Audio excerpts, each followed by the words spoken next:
দর্শক, এই মুহূর্তে নির্বাচন কমিশনে আছেন সহকর্মী ফারজানা আক্তার। তিনি আমাদের সাথে যোগ দিচ্ছেন সারাদিনের খবরাখবর নিয়ে। ফারজানা, একটু জানতে চাই, জামাতের প্রতিনিধি সিইসির সাথে দেখা করতে এসেছেন, সে বিষয়ে যদি আমাদেরকে একটু আপডেট জানান।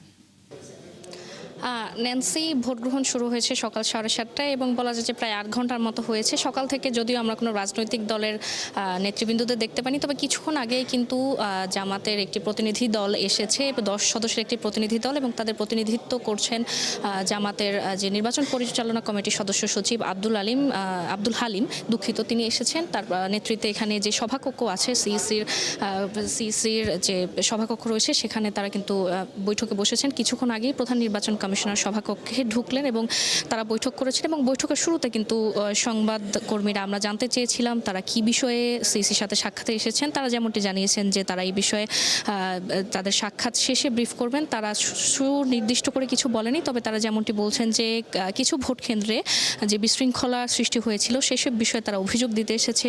কোন বিষয়ে আসলে অভিযোগ বা কোন রাজনৈতিক দলের বিরুদ্ধে তারা এখনই কিছু বলতে চান না।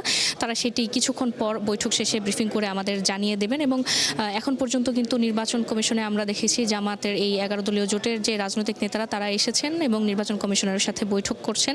এবং কিছুক্ষণ আগে কিন্তু নির্বাচন কমিশন সচিব আমাদের ব্রিফ করেছিলেন। সেই ব্রিফে তিনি দুপুর 12টা পর্যন্ত যে ভোটার টার্নআউট সেই হিসেবটি বলেছিলেন এবং তিনি বলেছিলেন প্রায় 33,000 কেন্দ্রে 32.88%। যদিও আমরা ইসি সূত্রে যতটুকু জানতে পেরেছি যে ইতোমধ্যে কিন্তু 40% ভোট পড়ে গিয়েছে, এমনটি কিন্তু জানিয়েছে। তবে নির্বাচন কমিশন থেকে যে 2 ঘন্টা পর পর আপডেট করার কথা ছিল, 2 ঘন্টা পর পর তথ্য জানানোর কথা ছিল, সেটি কিন্তু আমরা দেখতে পাচ্ছি না। সকাল থেকে এখন পর্যন্ত শুধুমাত্র একটি ব্রিফিং হয়েছে। এবং এবার কিন্তু আমরা দেখছি সংসদ নির্বাচন এবং গণভোট একসাথে। নির্বাচন কমিশন শুরু থেকেই বলছিল তাদের কিন্তু বড় ধরনের চ্যালেঞ্জ আছে এবং এই কমিশনে কিন্তু আমরা দেখেছি বড় আকারে বিদেশিদের ভোটাধিকার বা যারা প্রবাসী আছেন সেই প্রবাসীদের ভোটাধিকার নিশ্চিতে তারা IT supported postal ballot system নিয়ে এসেছিলেন এবং সেই পোস্টাল ব্যালটে কিন্তু প্রবাসীরা ভোট দিয়ে পাঠিয়েছেন। এবং এবার যেহেতু সংসদ নির্বাচন এবং গণভোট একসাথে, সেহেতু কিন্তু আমরা দেখেছি পুরো দেশের মানুষেরই কিন্তু একটি জানার জিজ্ঞাসা এক প্রকার যে ভোটের ফলাফল কখন দিতে পারে।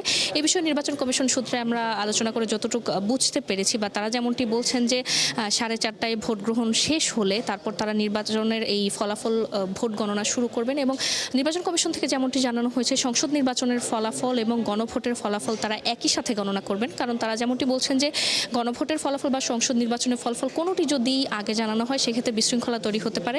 সেক্ষেত্রে আমরা যেমনটি জানি যে বিকাল 4:30টার পর গণভোটের ফলাফল, সংসদ নির্বাচনের ফলাফল, পাশাপাশি পোস্টাল ব্যালটে দেশের অভ্যন্তরীণ এবং দেশের বাইরে থেকে যেসব ভোট এসেছে সেগুলো তারা একযোগে ফলাফল গণনা শুরু করবে। এবং নির্বাচন কমিশনের পক্ষ থেকে যেমনটি বলা হয়েছে তারা আশা করছেন যে আগামীকালের আগে হয়তো তারা সব ফলাফল পেয়ে যাবেন, তবে সেটি প্রকাশ করতে হয়তো বা আগামীকাল নাগাদ হতে পারে সেটি আনুষ্ঠানিকভাবে প্রকাশ করতে, এমনটি কিন্তু নির্বাচন কমিশন বলছে। এবং নির্বাচন কমিশনের পক্ষ থেকে কিন্তু এখন পর্যন্ত আমাদের যেমনটি জানানো হয়েছে কোনো আসনে বা কোনো কেন্দ্রে এখন পর্যন্ত ভোট স্থগিত করা হয়নি। তারা যেমনটি বলছে কোথাও কোনো বড় ধরনের বিশৃঙ্খলা তৈরি হয়নি।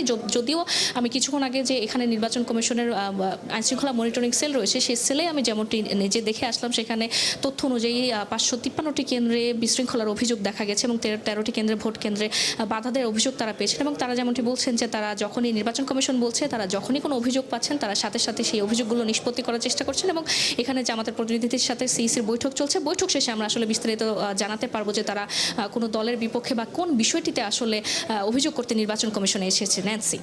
ফারজানা, আপনাকে অনেক ধন্যবাদ। নিশ্চয়ই বৈঠক শেষ হওয়ার পর নিশ্চয়ই ফারজানা আক্তার আমাদেরকে নির্বাচন কমিশন থেকে সেই বৈঠকের বিষয়ে যারা জামাতের প্রতিনিধি দল অভিযোগ করতে কিংবা কি বিষয়ে আসলে সিইসির সাথে বৈঠকে বসেছে সে বিষয়ে আমরা আপনাদেরকেও জানাতে পারবো।